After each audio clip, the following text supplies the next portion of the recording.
Hi guys, and welcome back to Buzz About Cricket. My name is Andy Buzzer, and today's video is all about opening up the leg side. More importantly, it's feeling balanced, it's feeling controlled, and feeling really confident that if that ball's tailing into your pads, you're going to be executing specific areas of play, scoring you lots of runs. If you haven't already, do press that subscribe button, and if you like the video, press that like as well. Let's get going.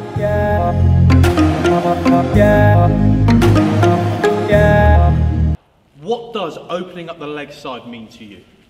To me, it's very simple. It's executing specific shots when the ball is coming into your pads, hitting behind square, mid-wicket, or straight down the ground towards mid-on. Now, can we do that straight away by getting into the net, getting into a game situation, and having a bowler bowling at 80 miles per hour, swinging in late? Reality? No. Start with the fundamentals, start with the basics.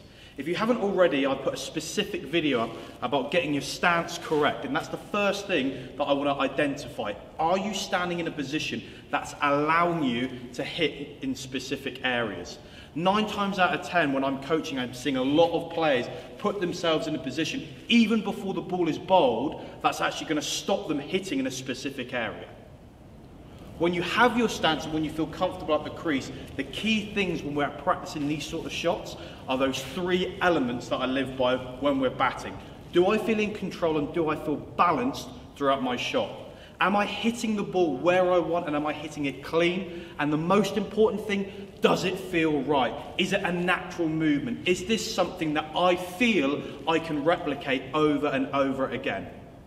We start by just taking the ball nice and slowly, double bounce feeds, tennis balls, really working on those 3 key points.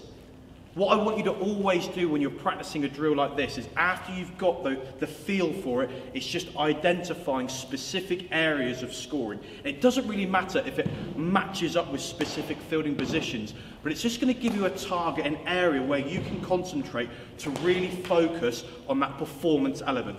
Yes, I'm feeling great, but am I hitting the ball exactly where I want?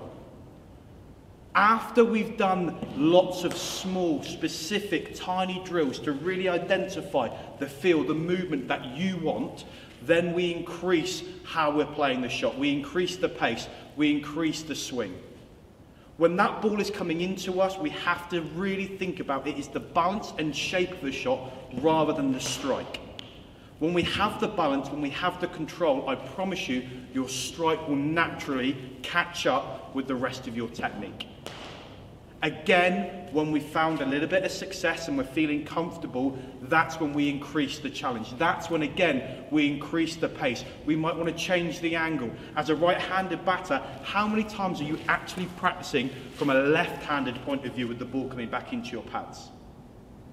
When we're actually playing the shot, there are a few things that I want you to be looking at. So it's really important that, number 1, you film yourself, or you've got another set of eyes giving you some external information, giving you the things that you cannot physically see. Those things are your head in line with the ball at the point of impact? Now, what I'm seeing a lot of with young players is when the ball is released, the head position goes very early. So when the ball does move in the air, naturally the head is already outside the line of the ball. When that happens, we start to see that falling over feeling and a bit of guesswork with our hands trying to identify our scoring areas. The other thing that I want you to look at is your foot placement. Where is your foot actually being placed through this shot? Now, there's 2 things. Number 1, can we look at getting our toe pointing roughly towards where we want to hit, especially when we're hitting in front of square, but also, is that front pad getting across our body too far, again, causing our body and our head to fall away from the ball?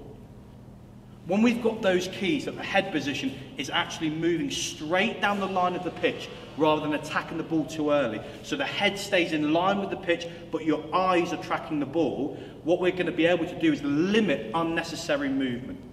By staying slightly stiller and focusing on the placement of the front foot, we're going to be able then to simply watch that ball all the way onto the bat face and again execute the pattern of where we want to hit the ball. Sometimes the ball will dictate to us where we have to hit it. So if a bowler is bowling back of a leg, swinging in relatively quick, it's going to be very hard to stay tall and punch him or her through mid-on. So we actually look to maybe focus more towards mid-wicket. We may look to focus more towards behind square. If the pitch is slow, can we actually think, if I start rolling my wrist too early, am I going to run the risk of a top edge? Am I going to run the risk of chipping the ball up to a mid-wicket? So we need to focus, no, I'm going to stay, hold my position, hold my shape, focus on getting that ball nice and full, and then I can hit nice and straight. It might mean you, as a batter, have to take the ownership of physically moving. Do you have to move towards off stump to open up mid-wicket?